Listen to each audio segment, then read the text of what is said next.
The reason for the press conference is because, as you know, over the last 3 to 4 days, there has been a precipitous drop in the price of oil. If I can give you some information, up to Friday, the price of the benchmark crude that we use, and really we shouldn't be using that as a benchmark, and I'll explain that in a short while. But we have used the price of West Texas Intermediate, WTI, for some time as a benchmark against which we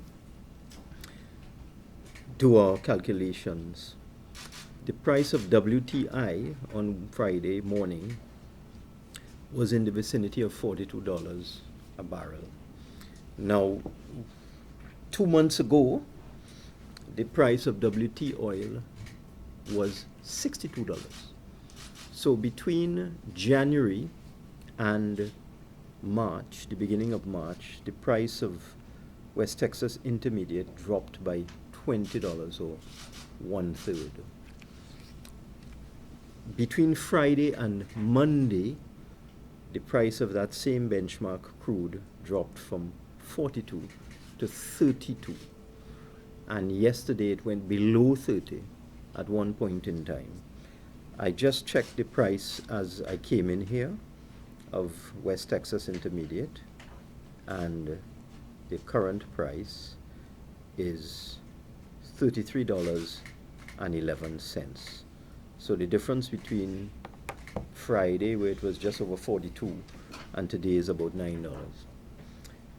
So that represents, between the beginning of January and the beginning of March, or let's say up to today, between January 1st and March 10th, that represents a drop from $62 to $33. So it's almost a 50% decline in the price of oil, a little less than 50%. We have budgeted the national budget on a price of $60. Now, let me explain why I said that West Texas Intermediate is not the best benchmark price to use. In the world, there are many different benchmarks, and I'll give you some of them that I look at on a regular basis. I look at WTI, of course. I look at Brent. I look at Urals crude oil, that is Russian crude, or crude up in that part of the world. I look at Dubai crude oil, that's another benchmark. I look at Oman crude oil, and I look at the OPEC basket, which is a group of oils in the Middle East. So we have been for some time in Trinidad and Tobago using WTI as our benchmark. We used to use Brent long ago when there was a lot of production from our East Coast, and the oil produced off the East Coast was similar in its properties to Brent. But as we began to have a mixture of oils in Trinidad and Tobago, we shifted to West Texas Intermediate. Now, I have asked the Ministry of Energy to give me information on the prices of the actual crude oils produced in Trinidad and Tobago. And we get oil from a number of different sources. We get oil from Perenco. We get it from Heritage. So there are a number of different companies that produce oil in Trinidad and Tobago. I could just give you some idea of them. Shell produces a small amount, BP a small amount, Heritage, EOG, Primera, De Novo, very small amounts. Perenco produces a substantial amount of oil, somewhere in the vicinity of 10,000 barrels. Heritage is somewhere over 30, about 33, 34, and the rest make up the difference, which comes up to about 60,000 barrels of oil. So in order to get an understanding of what price we sell at, I asked the Ministry of Energy to give me the weighted average price of Heritage Crude, BP Crude, BHP Crude, Perenco Crude over the last 4 to 5 months. In fact, I have figures from October 1st to January 31st. The average price of Heritage Crude was $61.44. BP Crude $62.77. BHP $61.34. Perenco $62.78 for an average for all companies producing oil in Trinidad and Tobago for the period October 1st to January 31st of $62.08 cents. So that up to the end of January, we were a little above our budgeted price of $60. Because really the figure we should be using is that weighted average price of oil that we get from all the different oil companies. For February, as the price began to decline, I explained to you that the price dropped from 62 to 42 between January and February and is now at 33. For February, Heritage Petroleum's average price had dropped to $53.93 from an average of $61.44, which still wasn't that drastic. The most recent Heritage cargo was shipped 2 days ago on the 8th of March at a price somewhere in the vicinity of $39, $39.8 actually. The reason why Heritage Crude is higher than the WTI is because there is a demand for the crude oil, contrary to some rumors said by others years ago. There is a serious demand for the oil produced by Heritage Petroleum because many refineries are configured, they have been constructed to process the type of crude that we get in Trinidad and Tobago. So on average, we get about $5 more per barrel for our crude than you would see posted when you look at WTI and so on. So the most recent price for crude shipped out of Trinidad and Tobago 2 days ago was approximately $40. Okay. Prior to that, in February, on February 25th, our crude was sold at $53.99, so call it $54. So in February, they sold crude at 54.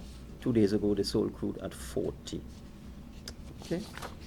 So those are facts I need to put into the public domain. What I've done in order to prepare myself for this press conference is I've looked at the structure of the revenue that we get as a government, as a country. Now, if you go back to 2015, fiscal 2015, you will see that our total revenue at that time, which would have been October 2014 to September 2015, was $57.2 billion. Because the price of oil then collapsed over that period, October 2014 to 2015, the revenue dropped to $44.9 billion in 2016 and then went to its lowest level in 2016-2017 of $36.1 billion. So between 2014 and 2016, let's call it fiscal 2015 and fiscal 2017, you had a fall off in revenue of $21 billion. And that flowed directly from the collapse of oil prices at that time when oil dropped to $26 in February of 2016, I believe. It was either February or March of 2016. We put in place a number of measures at that time, a number of things. We restructured our energy tax regime, and that's a very important point. One of the things that you need to do when you have persistently low oil prices as a country, as a oil-producing country and an energy-dependent economy, what the learning tells you that one of the things you have to do is to move away from a profits-based energy taxation regime to a volume-based energy taxation regime. In simple terms, what this means is that you move away from petroleum profits tax as your primary source of revenue and you move towards royalty as your primary source of revenue, royalty on oil and gas. The difference is that if the companies, the oil and gas companies, make no profit, then you will get no petroleum profits tax. So if they run at a loss, which is what they told us they were doing in 2014, 2015, 2016, and so on. I had a visit from BP right in this very room in 2015, shortly after we took over the government or assumed office. And BP showed us a graph, which I think people are quite familiar with, that we would not get any petroleum profits tax from them until the year 2024, 2025. And that was because they were projecting losses for all of those years. So when you're faced with something like that, you have to shift towards what is called a volume-based taxation regime, which is what we did. So we then imposed a royalty in 2017 across the board on oil and gas at 12.5%. Prior to that, there was not an across-the-board royalty on all hydrocarbons. What that has done for us, it has actually doubled the revenue from petroleum between 2017 and 2019. As I said, that is the learning, and that's what you have to do. Russia is very good at this. That's why Russia is so successful in the energy world, because they extract revenue from royalties primarily, and they don't use petroleum profits taxation as their primary source of revenue. So being aware of this, I decided to shift our taxation model more towards the royalty side, and as a result, we've had a doubling of energy revenue, petroleum revenue since then. It helps in the bad times, because even though the oil is down now to $33, as the case may be, we're still getting royalties. If we had remained with a taxation regime that was focused mainly on profits, we get nothing. And in fact, if you look at what happened to revenues from petroleum over the period 2014 to 2016-17, it dropped from $20 billion down to $400 million. We lost 95% of our revenue. So that is where we are right now. So having looked at what's happening, we've done a projection going forward for the rest of 2020, fiscal 2020. Up to now, we were fairly on target with our revenues. As I told you, we achieved an oil price of just over 60, and together with the production volumes we were achieving, we were more or less on target in terms of fiscal operations for the first 4 months of the year. It began to fall off from February when oil price started to drop off, and obviously now it's a very serious problem. So we've done our projections, and we're using now an average price for the year of $40 oil, and a wellhead price for gas. Again, there's a lot of confusion about what price we use for gas in calculating the national budget. There's a misconception that the government uses the Henry Hub price, which is what you see posted on the internet. We don't. We use a wellhead price, which is the actual price for gas produced in Trinidad and Tobago. So we had used a wellhead price of $3 for the budget. We're now using a wellhead price of $1.80, we're assuming a sort of a worst case scenario. So we're saying oil will average $40 for the fiscal year, and gas will average a wellhead price of $1.80. Our calculations tell us that this will result in a loss of revenue of somewhere in the vicinity of $3.5 billion for the year. So that is the information I have thus far. Just to give you some supplementary information, energy sector revenue in 2014 was almost $29 billion. It was $28.5 billion. And by 2016, that had dropped to 7.5. So 21 billion had dropped out of the energy sector revenue between 14 and 16. Last year, we got that back up to 17 billion. So we were able to increase it from 7.5 billion to 17.0 billion, which is almost a $10 billion increase. And that's based on a combination of things. As I said, we reformed the energy taxation regime to give us more revenue for the hydrocarbons that belong to us and all the people of Trinidad and Tobago, and we also did some restructuring of the tax regime. So that we're estimating a loss of revenue of 3.5 billion. What I can tell you though is that in 2017, we had a fall off of between 14 and 17 of 20 billion. So this is why I said we've been down this road before, and we have been able to successfully come out of it by very careful management of the economy. So right now we're formulating strategies on how we deal with this loss of revenue of $3.5 billion. But as I said, we have gone this way before and we came out of it very successfully. So I'll open up the floor to questions now. Minister Imbert, Williams from the Guardian. The budget had estimated a deficit of about $5 billion. Now that a little over $5 billion, now that you've added another $3.5 billion, that's about $8.5 to $9 billion deficit. How do you plan to finance this deficit? Well, if we keep our expenditure at the level that we planned, we obviously will have to finance it through two mechanisms, actually three. One would be borrowing, obviously. Secondly, drawdowns from the Heritage Fund, but we'll have to do some restructuring of the manner in which that fund operates. And thirdly would be extraordinary revenue, sale of assets, and so on. So we're formulating a plan right now on how to deal with the $3.5 billion shortfall. We had already projected to finance the $5 billion that was stated in the 2020 budget. So you expect to keep your expenditure? That's the plan at this point in time. You took a more expansionary approach this year than last year. That is true. You increased by $2 billion. That is true. Do you need to keep that? Well, and because there's some who would look at it and say, Mr. Williams, can I finish? no, Mr. Williams, please keep your sentences tight. I have a, Mr. Williams, I have a sitting of Parliament this afternoon at which I am piloting the Revenue Authority bill. Mr. Williams, just keep your sentences tight. I'm asking if I'll be allowed to ask a question. Go ahead. Okay.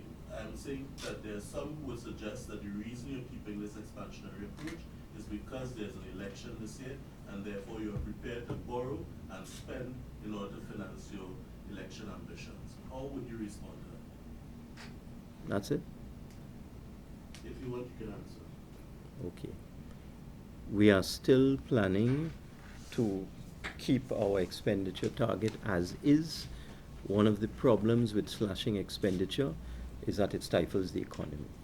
So that when you have a situation like this, you cannot react with a knee-jerk reaction and just slash expenditure, because there are all sorts of implications that come out of cutting expenditure in a drastic manner. We have bills to pay to suppliers. We have the question of refunds to businesses for VAT, and we have to keep people in jobs. So you just can't willy-nilly pick up a cutlass and start slashing your budget like that. Remember, we have cut expenditure from the heady days of 2014 by $10 billion. Even though the expenditure profile for 2020 is $2 billion more than 2019, it is still $10 billion less than 2014. So we do not intend to stifle the economy. Any other questions from somebody else? Mr. Imbert, just about the news, pertaining to the HSF, how much, if you all have decided, are you all considering to take from it? No, I explained that in the Express today. The way the Heritage and Stabilization Fund is structured, the way the law was written, was that you can only withdraw from the fund after the fiscal year is completed. So since we still have 6 months of the fiscal year to go, we can't contemplate a withdrawal from the fund until the 1st of October 2020. So it doesn't help us in the short and medium term. So unless we restructure the Heritage Fund to allow a withdrawal in a situation like this, the Heritage Fund is not available to us at this time. And that's what I meant when I answered by saying that we're looking at borrowing, we're looking at withdrawals from the Heritage Fund, but that will require some restructuring, and also we're looking at extraordinary revenue sale of assets and so on. So we can't take anything out of the Heritage Fund as of today. And this restructuring of the Heritage Fund, will that? Well, what you would do is that you, instead of looking at it over an annual basis, look at it over a quarterly basis. Because funnily enough, deposits to the fund are structured that way, that you put in money every quarter. I don't know what the thinking was back in 2007 when they did it that way. What I could say is that in those days, the government's account at the central bank was in credit, a lot of money in it. There were tremendous surpluses. I remember 2006, 2007, we ran a budget surplus of $11 billion. So I guess in those days, there was so much money available in the current account that the view was, look, you could draw down on your overdraft at the central bank immediately before you have to look at the Heritage Fund at all. Obviously, that has changed because the overdraft has been maxed out now since 2015. So that we may have to consider withdrawals similar to the way deposits are made, because it was every 3 months you look at your estimate of oil prices and gas prices, and you see whether you're above or below your estimate. And if you're above, you put in some money. If you're below, you don't put any, but you can't withdraw.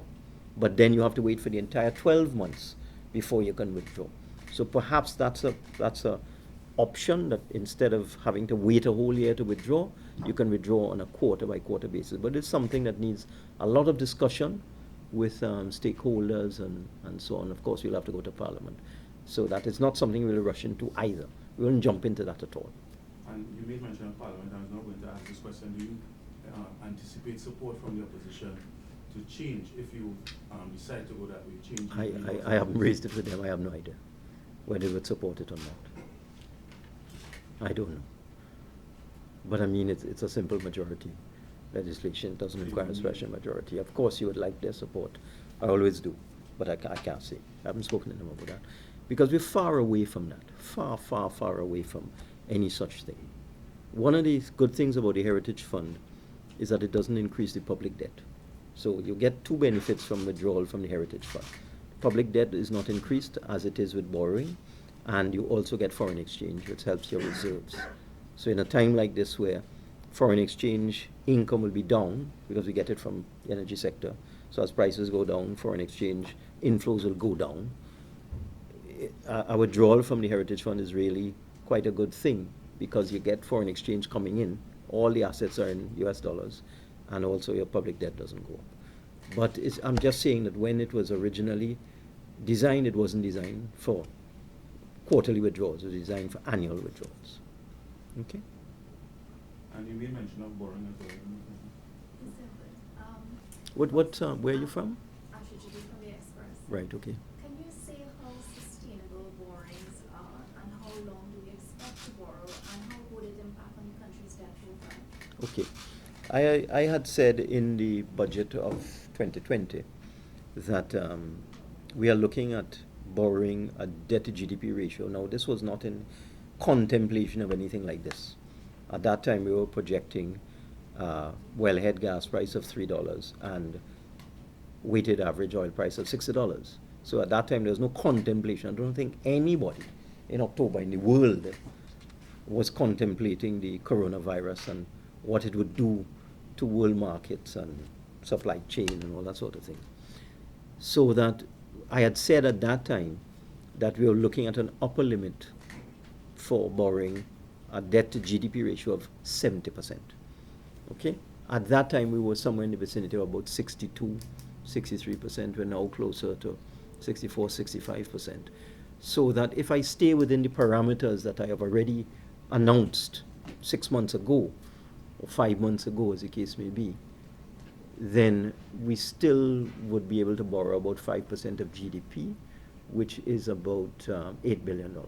And we came up with a figure of 70%, based on a lot of modeling we've been doing for many years, as to what is the optimum debt to GDP level that we as a country should stop at before debt service payments become too onerous. So we can, based on all the advice we have received from all our international advisors and so on, we can go to a debt to GDP ratio of 70%, which would allow us to borrow about another $8 billion and manage the debt service payments comfortably. What we're doing now, in order to make it easier, is we're stretching out debt service down into the 20-year horizon.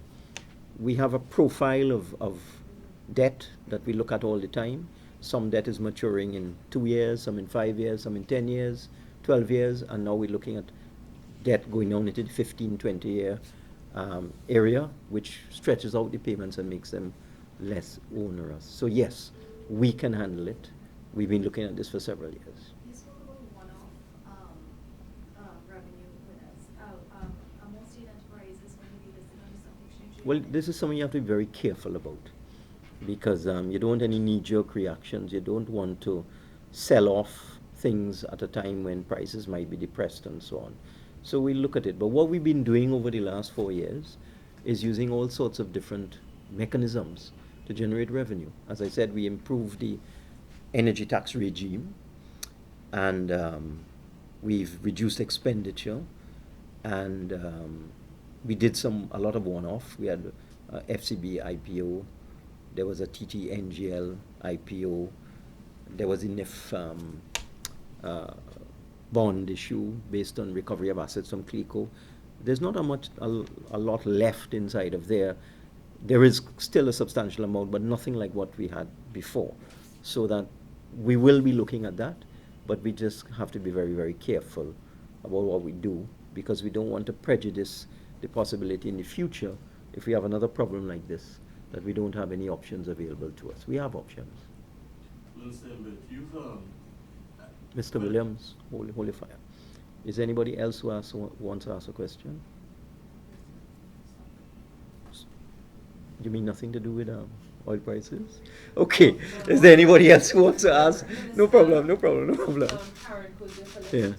just to clarify, where would we, or who would we borrow from? Oh, you borrow from a number of different commercial banks. Local, international? Mostly local. You may recall I went on a road show around 2016, and that was all foreign borrowing, where we borrowed about $1 billion from about 100 different investors.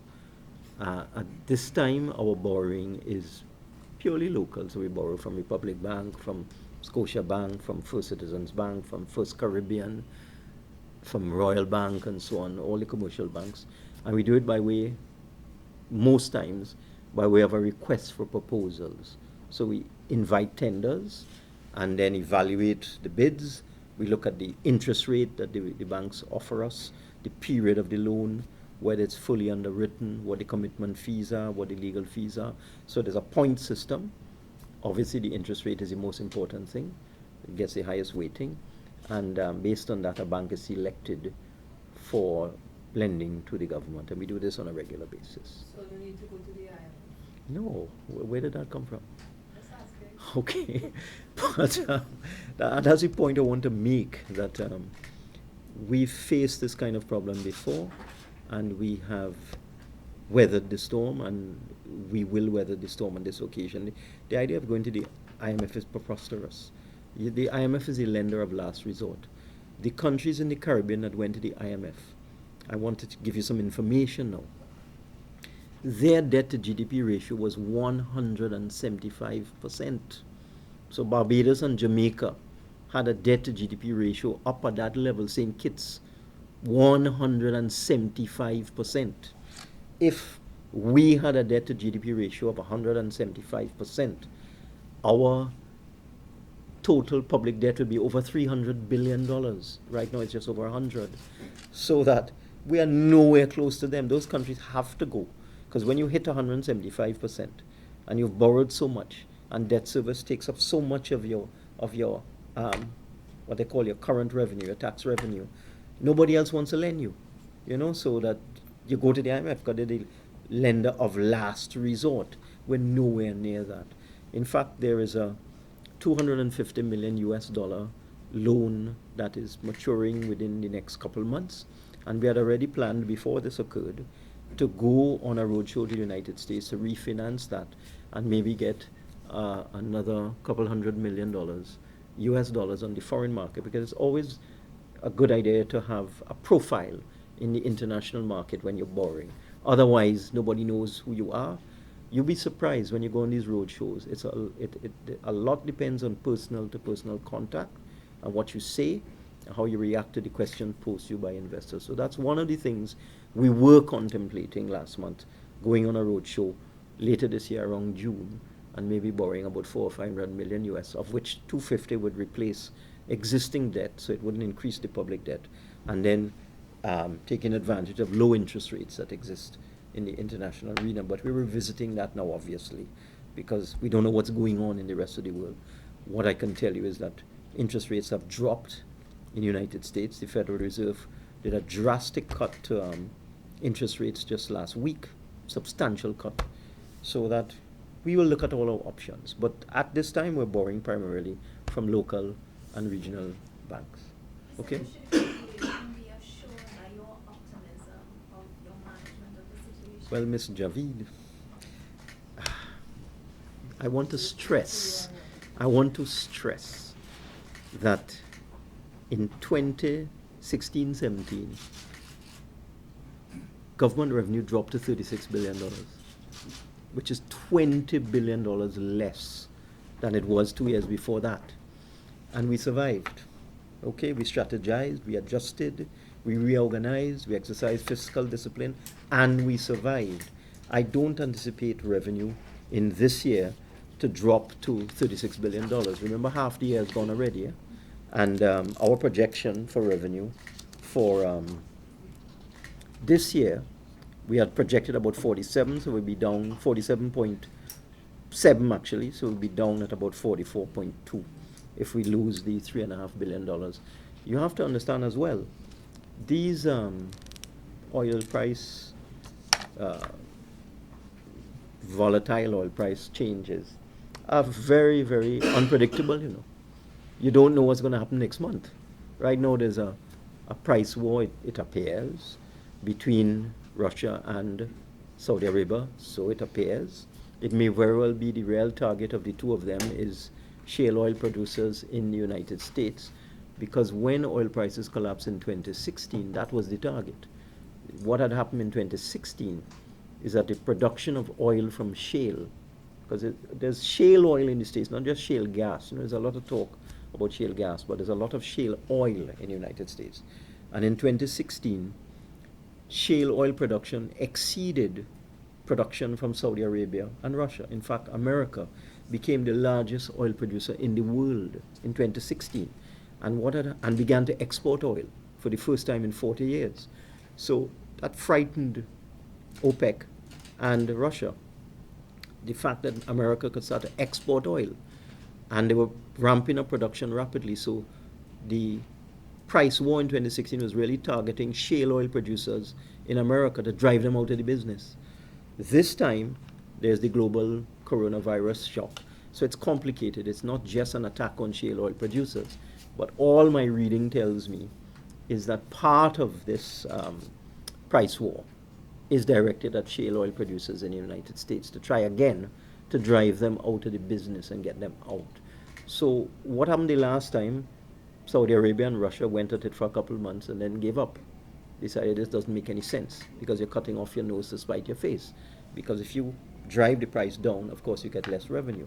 And what began to happen to Saudi Arabia, they had to start tapping into their, what they call their heritage fund as well, in the billions, because they couldn't support their budget. They have a very social-oriented country. They pay for a lot of services for their citizens.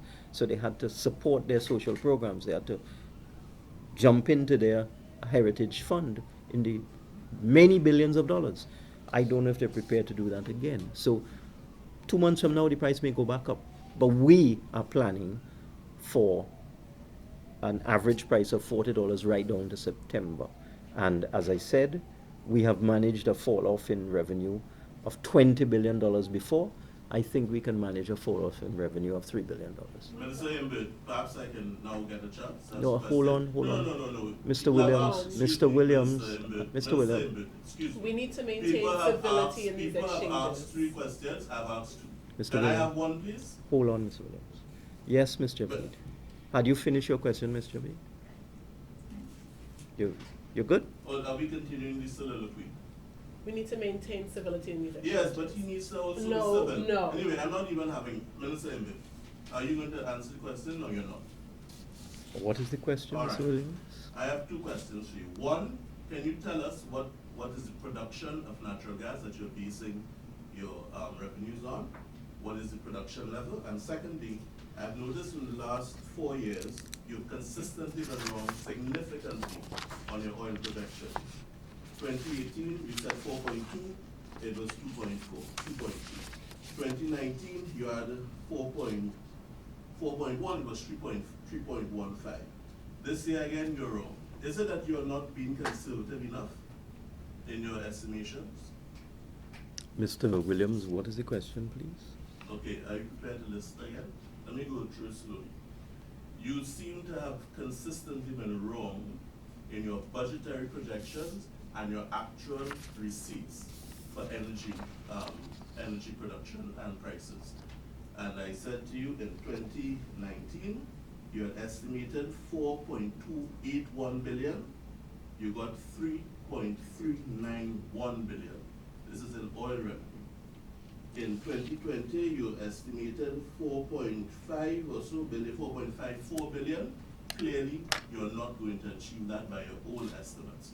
Similarly, in 2017, you estimated 1.075. You received 472 million. So I'm asking whether that is a reflection of a lack of conservative planning, or is it that you've been making these assumptions and you just happen to be unlucky that every year you're significantly off in your estimates? That's one thing. And the second Mr. thing, Williams, hold on. That's your question? and the second one. No, Mr. Williams. I'm sure you could remember. The second one has to do with you kept us here for half an hour waiting on you, so it's okay. The second one is that whether or not what is the production level of natural gas you're estimating your revenue streams on. Okay, that's the two final questions. Two easy questions. Those are the two final questions from you, Mr. Williams. So, our natural gas figures for 2019 average out at just below 3.6 billion. We expect that to continue in the foreseeable future. 3.6 billion standard cubic feet of natural gas per day. That's the production we expect. In terms of oil revenue, I think last year we exceeded our projections. So I don't know where you're getting your figures from, and I don't intend to argue with you about that. Okay, any questions from anybody else? Yes, two questions pertaining to this, and then I want to go into COVID-19, if you don't mind. Mm-hmm. Pertaining to the Heritage Fund, what, if any, hit did it take regarding the tussle for prices between Saudi Arabia and... From what I've seen, the stabilization fund lost about 5% of its value over the last 2 weeks or so. But I did see a recovery in the fund last week, believe it or not. Because the fund is not just invested in US stocks, it's invested in bonds and so on. So that when you have a crisis, people shift their money from stocks to bonds and the yields change. So in fact, I saw a recovery last week of over $67 million in the fund. Right now the fund is just under $6.3 billion. So it's lost about $300 million in the last couple of weeks. But prior to that, it had gained $100 million in 1 week and so on. So it's very volatile. It's a long-term fund. It's invested in long-term instruments so that it's not something you could look at immediately. The fund was doing exceptionally well before this happened. It had hit $6.6 billion just last month. So that I'm reasonably comfortable with the way the fund is being invested and the performance on the fund. I think the fund will be okay in the short to medium term. The fund managers, in fact, were meeting yesterday to discuss it at my request. I asked the Heritage Board to meet and just look at the markets and look at how the structure of how they have the funds invested, you know, whether they should move out of stocks into bonds and that sort of thing, because a bond is a fixed instrument, okay? So that we should be all right. Any decision taken whether or not to move from... No, I haven't had a report from them yet. I only asked them to meet yesterday. And again, it's not a knee-jerk thing. You have to be very, very careful. You don't just jump, okay? And pertaining to the sale of assets, have you all identified? Not yet. No. We are looking right now at all of the options available to us for dealing with that deficit, and it will involve borrowing, possible sale of assets, and possible withdrawals from the Heritage Fund if we restructure the fund. So no, we haven't looked at anything yet, no. Because again, you have to look at this from a long-term perspective. You can't just assume that this thing will go on forever, because it didn't in 2016. And you have to understand the countries that are involved in this, they're hurting. All of them are hurting. So they're not going to take that lying down. They're going to deal with it in some way. There has been an attempt by OPEC over the last 2 weeks to try and get agreement on production cuts to stabilize the price and so on. Russia is not a member of OPEC. So it's a kind of spoiler where that is concerned. And that is why when OPEC members agree to cut production, to boost prices, Russia counteracts by boosting production. As OPEC reduces production, Russia increases production because it's not a member of OPEC. So it's not bound by any agreement among the members. But these things don't last forever. As I said, all of these economies have large social programs, as we do.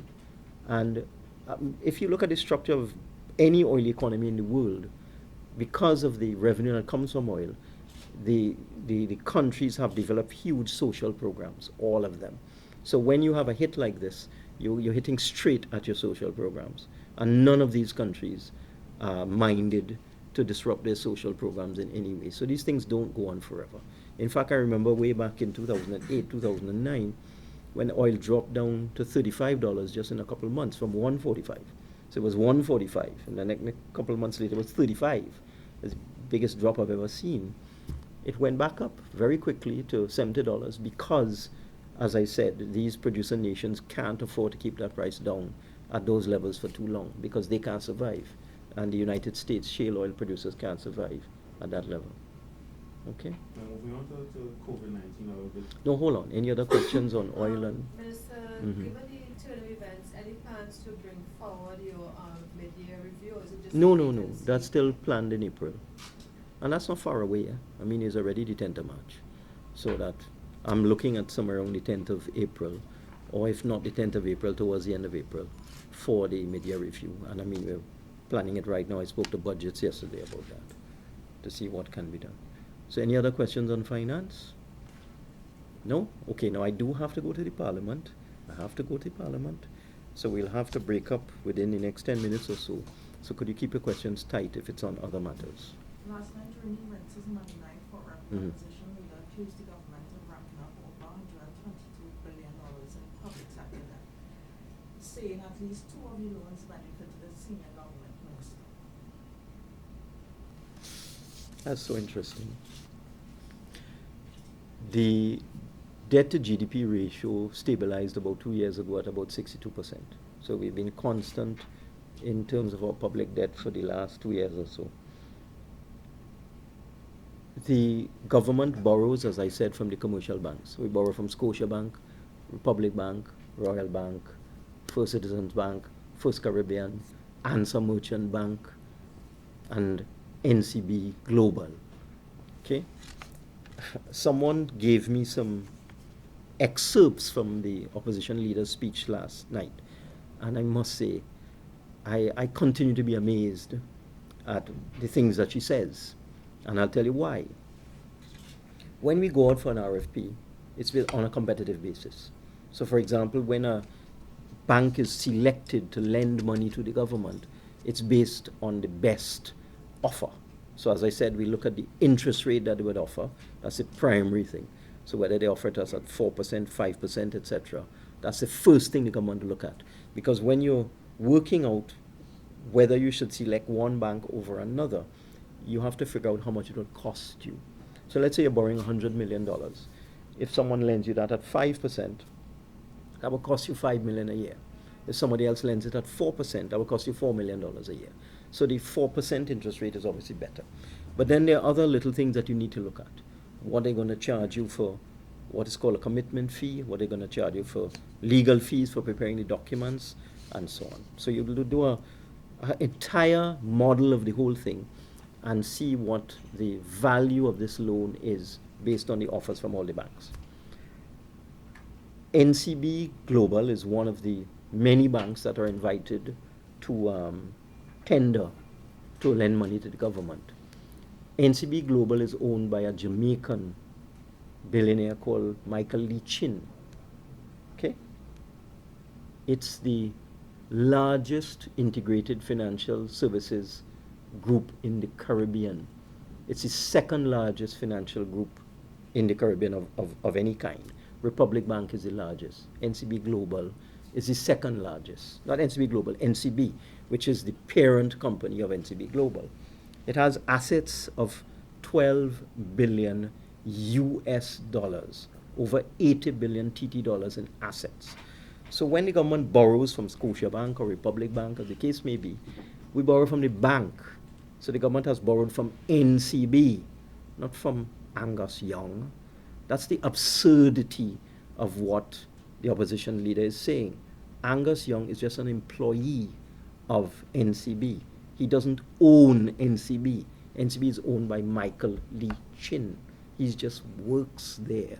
So that the idea of the government, after competitive bidding process, going through the whole modeling, and it's done by the people in my economic management division, my debt management unit, examine everything and come up and say, all right, for this loan, Republic is the best. For this loan, Scotia is the best. For that loan, FCB is the best, and so on, based on the interest rate and so on. And they have the asset base to cover it. I heard some nonsense about they don't have the asset base. As I said, NCB Trinidad is owned by NCB Jamaica, which has an asset base of 80 billion Trinidad and Tobago dollars. So all of these things are just nonsense. The entity that benefits from the borrowing is NCB, which is owned by Michael Lee Chin. And as I said, the largest integrated financial services group in the Caribbean. It owns Guardian Life, for example. You may have heard recently of the takeover of Guardian Life by NCB of Jamaica. So how on earth could an entity that owns Guardian Life, has $80 billion in assets, be incapable of lending the government $100 million? And how on earth could an entity that is owned by a Jamaican billionaire called Michael Lee Chin benefit the brother of a cabinet minister? It's nonsense. And I don't know why the opposition leader continues along this line. Maybe she thinks it will sink in when she says it over and over to her supporters, but it's all nonsense. Okay? Just Yes. to clarify, you're Mhm. from NCB or NCB Global? The Trinidad subsidiary, as far as I'm advised, is NCB Global Financial Holdings, but it's a wholly owned subsidiary of NCB Jamaica, which also owns Guardian Life. And the loan was from NCB Global or NCB? When we borrow in Trinidad, we borrow from the Trinidad entity. So it's a wholly owned subsidiary of NCB Jamaica. Okay, so it's backed up by its parent, which is always the case. When we borrow from RBC, Royal Bank of Canada backs them up. When we borrow from First Caribbean, which is, and then I heard something about First Caribbean too, I was astonished. First Caribbean was previously called CIBC, Canadian Imperial Bank of Commerce. It also has assets of 12 billion US dollars. So I couldn't understand what all this noise was all about. Okay? Has the COVID-19 impacted any of the projects that are currently ongoing? No. The only thing I could see from COVID-19 that will affect us is the supply of materials. A lot of materials in the world, structural steel and things like that, come from China. So there may be delays in shipments out of China because there'll be more stringent checks in ports of call and so on. But not Okay? so far. Not as far as I know. Okay? I have to go to Parliament. Thank you very much.